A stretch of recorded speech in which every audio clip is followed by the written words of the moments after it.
नमस्कार दोस्तों, मैं हूं CL Saini, CD RK Saini B Ed classes में आप सभी का हार्दिक स्वागत है, अभिनंदन है। दोस्तों, हमारे इस चैनल के माध्यम से आप सभी के लिए आपके जो बीएड के पाठ्यक्रम है, डीएड के पाठ्यक्रम है या एमएड का पाठ्यक्रम है, उन सब पर उनके पाठ्यक्रम के अनुसार उनके टॉपिकों पर हम आपसे चर्चा करते हैं। दोस्तों, अभी वर्तमान में हमारा शिक्षण के सिद्धांतों पर अध्ययन चल रहा है, तो इसी श्रृंखला में दोस्तों आज की लाइव क्लास में हम जो क्रियाशीलता का सिद्धांत है उसके बारे में और व्यक्तिक विभिन्नता का सिद्धांत, इन दो शिक्षण के सिद्धांतों पर हम आपसे चर्चा करेंगे।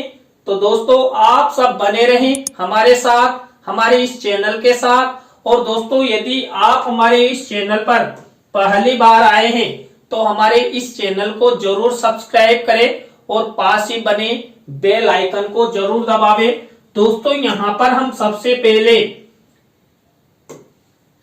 क्रियाशीलता के सिद्धांत पर आपसे चर्चा करेंगे। दोस्तों, शिक्षण के सिद्धांतों के अंतर्गत जो क्रियाशीलता का सिद्धांत है, यह सिद्धांत महत्वपूर्ण सिद्धांत होता है।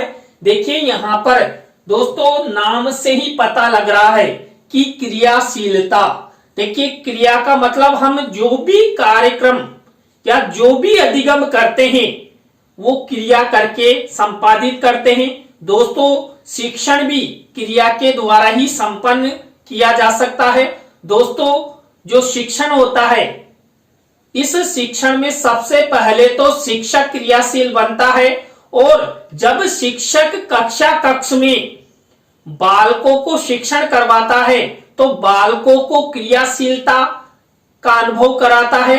वो छात्रों को सक्रिय रखने हेतु यानी कि क्रियाशील रखने हेतु कई प्रकार के वो तरीके अपनाता है, कई प्रकार के कार्य वो छात्र छात्राओं को देता है, जिससे छात्र क्रियाशील रहे और उनमें अच्छा अधिगम हो, शिक्षण के माध्यम से छात्रों में ज्ञान की अभिवृद्धि हो।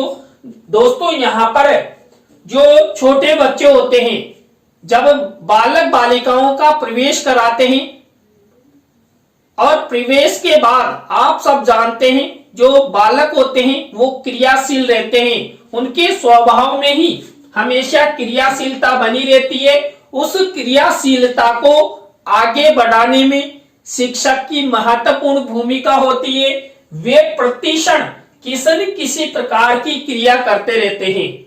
वे क्रिया द्वारा अधिक सुगमता तथा शीघ्रता से सीखते हैं। दोस्तों, जो छोटे बालक होते हैं वो अधिक सक्रिय रहते हैं, अधिक क्रियाशील रहते हैं, वो कुछ न कुछ करते रहते हैं। देखिए, आपने छोटे क्लासों में देखा होगा, कई बच्चे किसी के पेन लगा देते हैं, कान में जो चोक आता है वो डाल लेते हैं, या वो कुछ भी बोल देते हैं।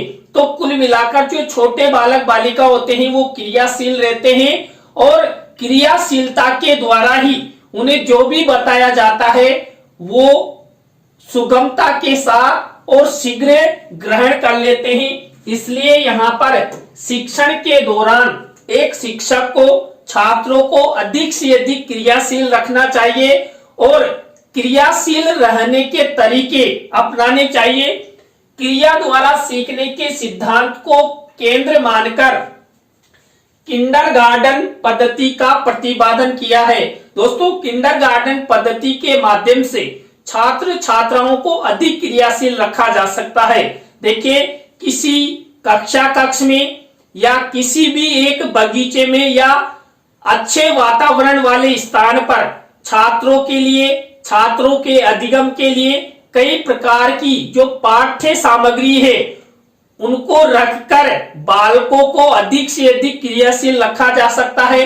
बालकों को मान लीजिए, एक उदाहरण देखिए, अनेक पाठ्य सामग्री रखी हुई है।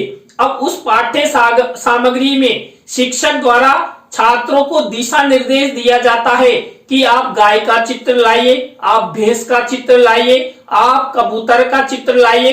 तो बालक वहां सर्च करता है उस पाठ्य सामग्री में से और वो उसको सर्च करके टीचर को बताता है कि ये कबूतर है, ये गाय है, ये भैंस है।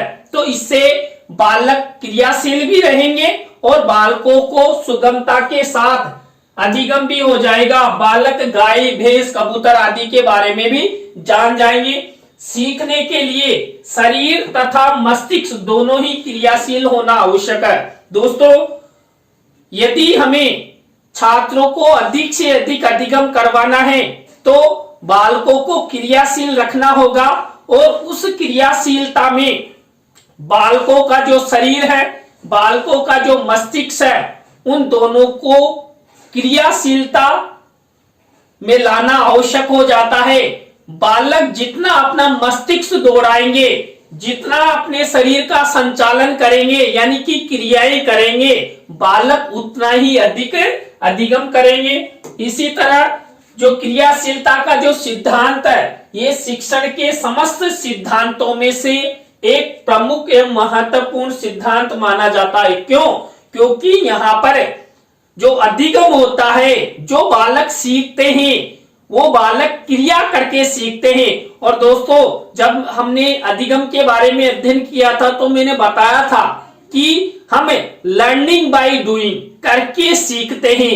देखिए, बिना करे हुए कुछ भी नहीं सीख सकते। चाहे हम किसी पाठ्य विषय का अभ्यास करें या दोहराएं, तो वहां पर बालक जितना क्रियाशील रहेगा, बालक में उतना ही अधिगम अधिक होगा।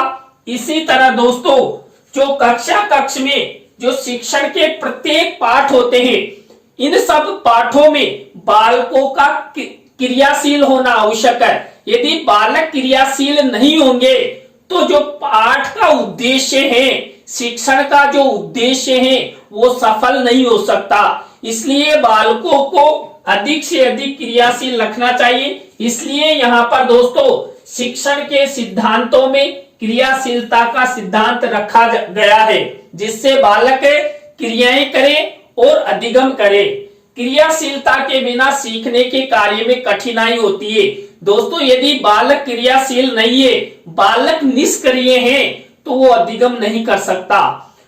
देखिए, एक कहावत है, जो जितना चलेगा वो उतना ही चलेगा। यानी कि जो बालक जितना क्रियाशील रहेगा उतना ही वो बालक अधिगम करेगा, उसमें ज्ञान की प्राप्ति होगी और बालक प्रतिभाशाली होगा।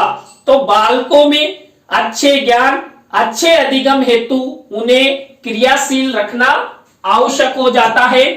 शिक्षण के दौरान छात्र तथा शिक्षक दोनों को सक्रिय होना आवश्यक है। देखिए, यदि छात्रों को अच्छा शिक्षण करवाना है, अच्छा अधिगम करवाना है, अच्छे ज्ञान की प्राप्ति करना है, तो छात्रों के साथ साथ शिक्षक को भी सक्रिय रहना पड़ेगा। क्योंकि शिक्षक सक्रिय रहकर ही बालकों को सक्रिय रख सकता है, उन्हें कई प्रकार के कार्य दे सकता है। वो सैद्धांतिक कार्य भी हो सकते हैं, प्रायोगिक कार्य भी हो सकते हैं, प्रोजेक्ट विधि आदि का प्रयोग करके वो बालकों को सक्रिय रख सकता है। इसलिए शिक्षक और छात्र दोनों को सक्रिय होना आवश्यक है, तभी जो शिक्षण का सिद्धांत है, शिक्षण का जो उद्देश्य है, वो सफल हो सकता है। निष्क्रियता शिक्षण में बाधा होती है। दोस्तों, यदि कोई बालक बालिका निष्क्रिय है तो शिक्षण की सफलता की कामना नहीं कर सकते। तो यहाँ पर निष्क्रियता शिक्षण में एक बाधा के रूप में कार्य करती है। तो यदि शिक्षक द्वारा जो भी शिक्षण करवाया जाता है, यदि उसे आगे बढ़ाना है तो हमेशा क्रियाशील रहना होगा और क्रियाशीलता के उपाय, तरीके अपनाते हुए बालक अच्छा अधिगम कर सकते हैं, अच्छे ज्ञान की प्राप्ति कर सकते हैं। दोस्तों, इसके बाद हम नेक्स्ट सिद्धांत का अध्ययन करते हैं, व्यक्तिक विभिन्नता का सिद्धांत।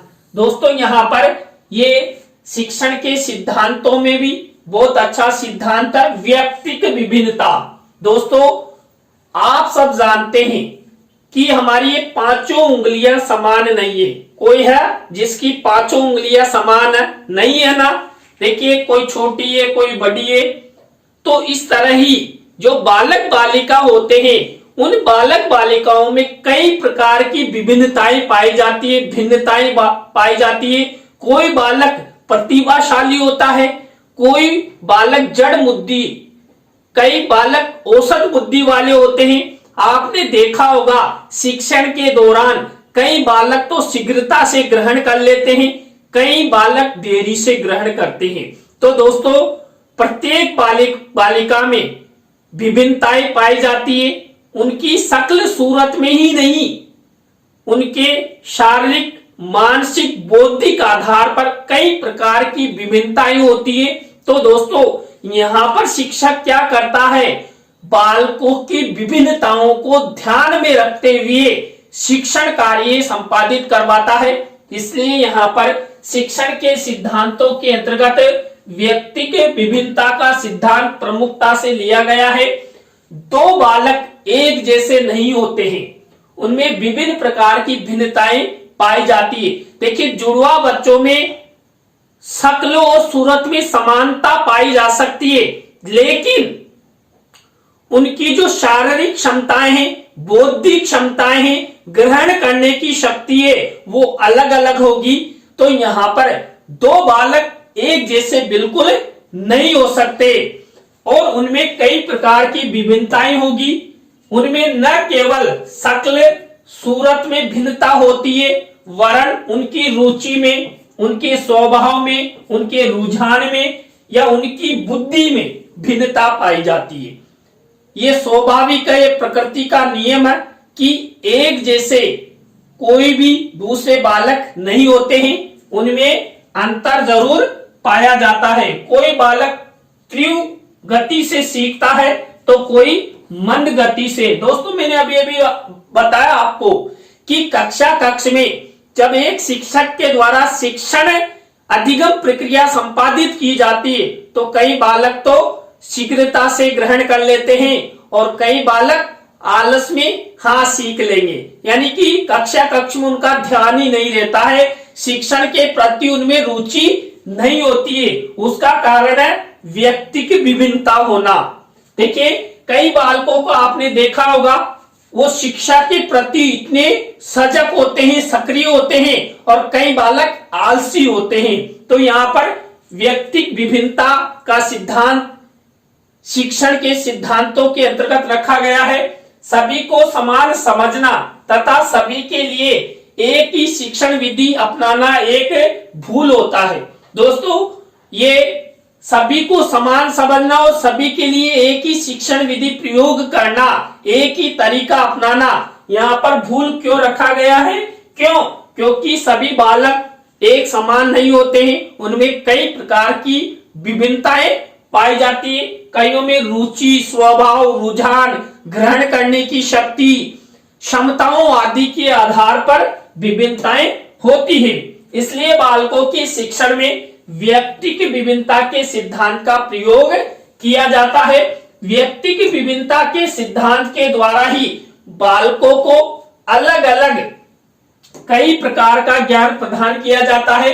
बाल केंद्रित शिक्षण के दौरान बालकों की रुचियों, अभिवृत्तियों के अनुसार व्यक्तिक विभिन्नता का ज्ञान प्राप्त कर शिक्षक को शिक्षण करवाना चाहिए। यानी कि जब कक्ष में शिक्षक द्वारा अध्ययन अध्यापन करवाया जाए तो व्यक्तिक भिन्नताओं का ध्यान रखें और उसी के बाद शिक्षण कार्य करवाना चाहिए। तो दोस्तों यहाँ पर आज की लाइव क्लास के अंतर्गत हमने जो शिक्षण के सिद्धांत है उनके अंतर्गत हमने क्रियाशीलता का सिद्धांत, व्यक्ति के विभिन्नता के सिद्धांत के बारे में आपसे चर्चा की। आज की लाइव क्लास आपको कैसी लगी कमेंट्स में हमें जरूर बताएं। और दोस्तों यदि आप भी चाहते हैं कि सैनी सर द्वारा हमारे बीएड पाठ्यक्रम, हमारे डीएड पाठ्यक्रम पर या एमएड पाठ्यक्रम पर हमारे टॉपिक्स पर चर्चा की जाए तो आप हमारे इस हेल्पलाइन नंबर पर आपके बीएड, डीएड, या एमएड के टॉपिक हमें जरूर सेंड करें। हम टॉपिक आप द्वारा सेंड करने के पश्चात हम आपसे बातचीत करेंगे, चर्चा करेंगे। उसके बाद हम आपको टॉपिक्स को समझाने का प्रयास करेंगे। तो दोस्तों, आज की लाइव क्लास में बस इतना ही। न्यू लाइव क्लास के साथ हम आपसे फिर मिलेंगे CD RK Saini B Ed classes पर। जय हिंद, जय भारत, राम राम।